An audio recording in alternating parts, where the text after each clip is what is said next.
India has an active warrant for Dawood Ibrahim, but not for his wife, Mehjabeen Sheikh. For decades, one of the most wanted men in the world has remained beyond the reach of Indian authorities. Yet the woman who lived closest to him has remained almost entirely out of public view.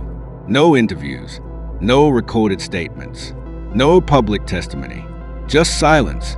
To understand that silence, it is necessary to first understand the world she was part of. Dawood Ibrahim rose from the congested neighborhoods of Mumbai in the 1970s and 1980s, a period when the city's underworld was expanding alongside its economic ambitions. He was the son of a police constable, a detail often noted for its irony. From early involvement in small-scale crime, he moved steadily into larger operations, smuggling, extortion, and organized rackets that connected local crime to international networks. Over time, he established what would become known as D Company, a transnational criminal syndicate with operations extending across the Middle East, South Asia, and beyond. The organization was associated with financial crime, narcotics trafficking, and violent enforcement. By the late 1980s, Dawood Ibrahim was no longer simply a local figure. He had become a central node in a global network. In 1993, a series of coordinated bomb explosions struck Mumbai, then known as Bombay. The attacks killed more than 250 people and injured hundreds more. Indian authorities identified Dawood Ibrahim as one of the key accused in the 1993 Bombay blasts. Following the attacks, he left India.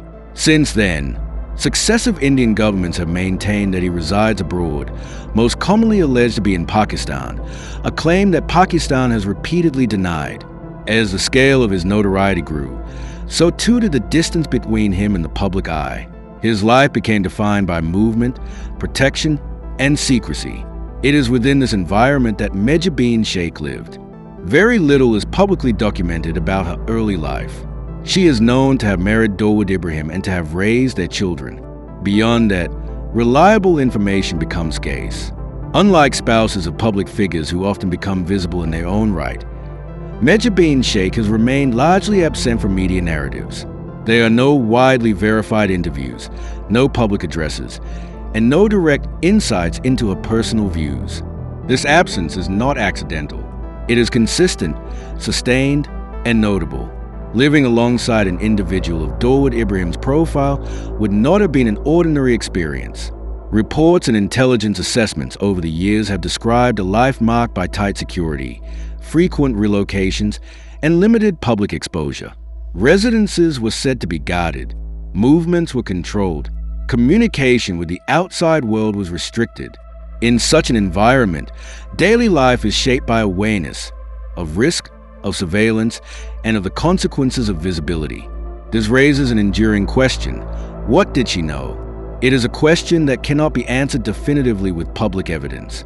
However, it is also a question that cannot be dismissed easily.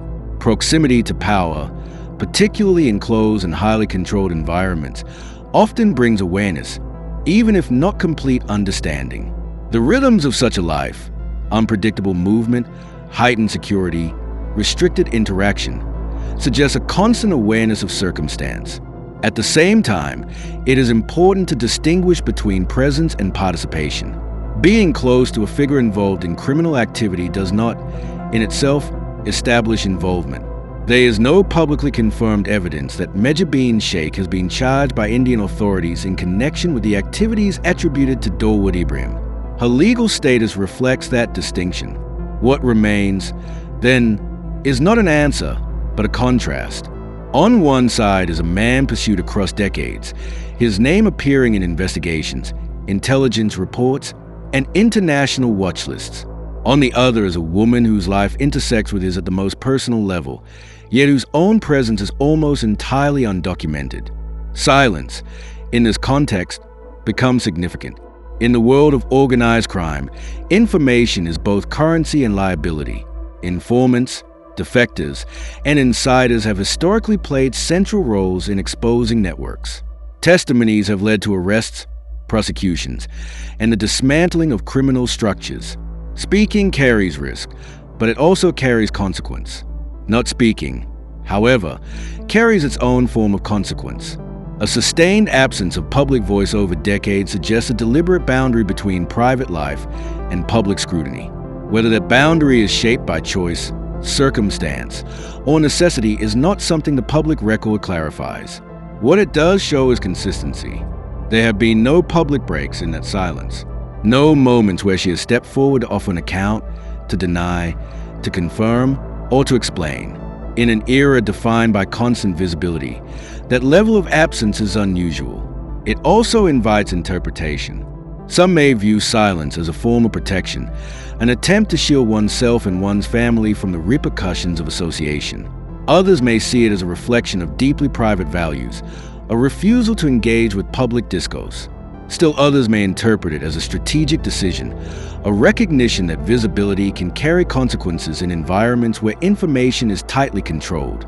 What can be stated with certainty is that silence, in this case, has been sustained across time, across geographies, and across changing political and social contexts. The absence of a warrant against her, contrasted with the continued pursuit of Dawood Ibrahim, underscores the distinction between legal accountability and personal association. Law enforcement agencies require evidence to bring charges. In the absence of such evidence, legal action does not follow. This distinction is central to understanding her position.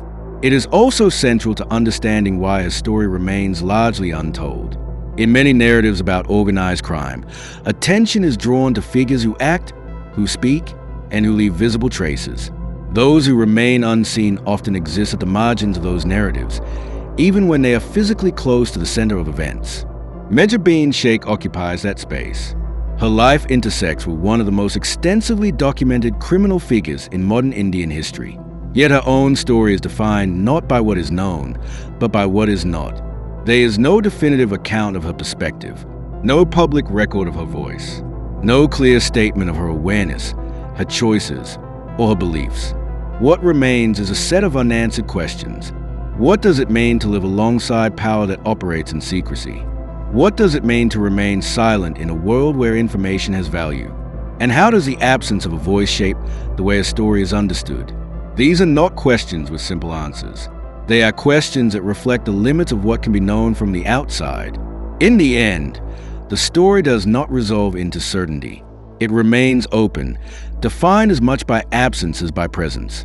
India continues to pursue Dawood Ibrahim. His name remains associated with one of the country's most significant criminal cases. The passage of time has not diminished that pursuit. Alongside that ongoing search is another, quieter reality.